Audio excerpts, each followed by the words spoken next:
যারা সরকারিভাবে শিক্ষকতার চাকরি করেন তারা কোনোভাবেই প্রাইভেট টিউশন দিতে পারবে না। এ বিষয় নিয়ে কিন্তু আগেই নিষেধাজ্ঞা জারি করা হয়েছে। এই বিষয়টা নিয়ে আগেই নির্দেশ দেওয়া হচ্ছে রাজ্য সরকারের পক্ষ থেকে, কিন্তু তারপরেও দেখা যায় রাজ্য সরকারের নির্দেশকে বৃদ্ধাঙ্গুল দেখে প্রতিনিয়তই সরকারি শিক্ষকরা তারা প্রাইভেট টিউশন দিতে ব্যস্ত হয়ে পড়েন।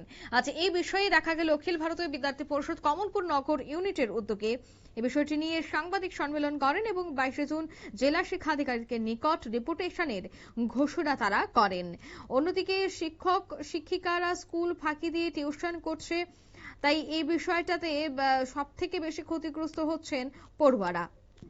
তাই এগুলি যেন বন্ধ হয় তার জন্য কিন্তু তারা আজ সাংবাদিক সম্মেলন করে ডেপুটেশন দেবে বলে বিস্তারিত জানান। কি বলছেন শোনাবো একবার।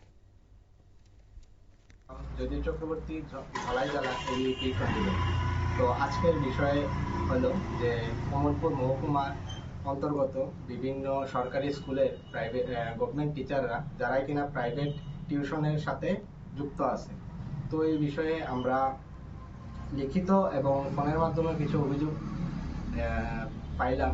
তার সাথেও গত পরশুদিন সোশ্যাল মিডিয়ার মাধ্যমে আমরা কিছু ভিডিও দেখতে পাই যে কিনা সরকারি শিক্ষকরা স্কুল ফাঁকি দিয়ে প্রাইভেট টিউশন করাচ্ছে। এর মাধ্যমে বোঝা যাচ্ছে যে সরকারি স্কুলগুলোতে শিক্ষার অবস্থা ঠিক নেই।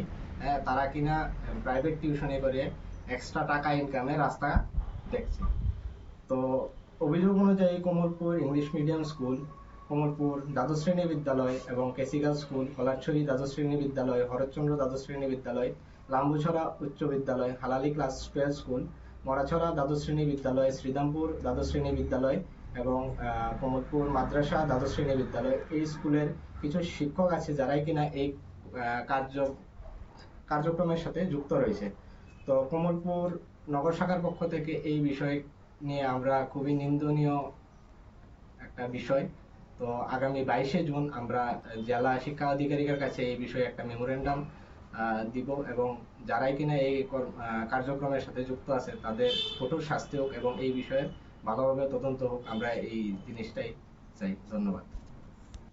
আপনারা শুনলেন, অর্থাৎ তারা কিন্তু জানাচ্ছেন যেন কঠোর শাস্তি হোক এবং এ ধরনের ঘটনা যেন বন্ধ হোক, সরকারি চাকরিজীবীরা যেন কোনোভাবে প্রাইভেট টিউশন না দেন, সেই বিষয়টার দিকে যেন নজর দেয় রাজ্য সরকার এবং শিক্ষা দপ্তর।